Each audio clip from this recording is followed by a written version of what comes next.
আসসালামু আলাইকুম সবাইকে।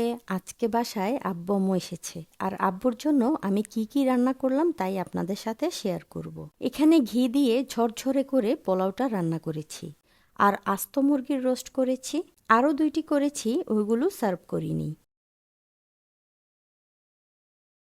এখানে শুধু একটা আব্বুর জন্য আর একটা আম্মুর জন্য এনেছি। এখানে নার্গিসি কোপ্তাকারিটা করেছি। আমি এখানে হাঁসের ডিমটা ব্যবহার করেছি, এতে কোপ্তার টেস্টটা খুব ভালো হয়। রেসিপি চাইলে কিন্তু কমেন্ট করবেন, দেওয়ার চেষ্টা করব। কাঁচামরিচের ঝালে গরুর মাংস ভুনা করেছি। এই রান্নার রেসিপিটি কিন্তু আমার চ্যানেলে অলরেডি দেওয়া আছে, চাইলে দেখে নিতে পারেন। আর এখানে কয়েক টুকরো কাতল মাছ ভাজা করে নিয়েছি। আর এইদিকে হচ্ছে আমার স্পেশাল একদম বিয়েবাড়ির স্টাইলে শাহি ভেজিটেবল, যেটা আব্বু আমার হাতের রান্না করাটাই খুব বেশি পছন্দ করে, তাই করেছি। এবার আমি সবার আগে আব্বুর জন্য প্লেটটা সাজিয়ে দিচ্ছি। আব্বুকে খুব সুন্দর করে প্লেটটা সাজিয়ে আব্বুর সামনে সার্ভ করব, যেন আব্বুর দেখেই মনটা খুশি হয়ে যায়।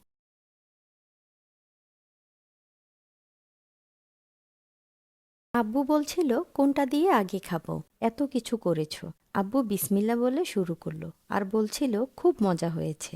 আসলে আমরা ছেলে মেয়েরা যখন বড় হয়ে যাই তখন মা বাবা শ্বশুর শাশুড়ি ওনারাই কিন্তু আমাদের জীবনের ফার্স্ট প্রায়োরিটি।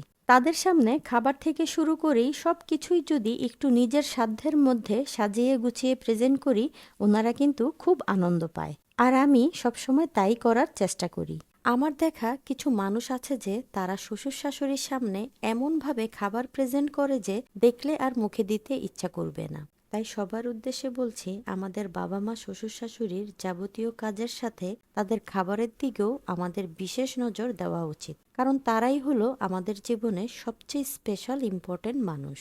আজকের মতো বিদায় নিচ্ছি। সবাই ভালো থাকবেন, সুস্থ থাকবেন। আল্লাহ হাফেজ।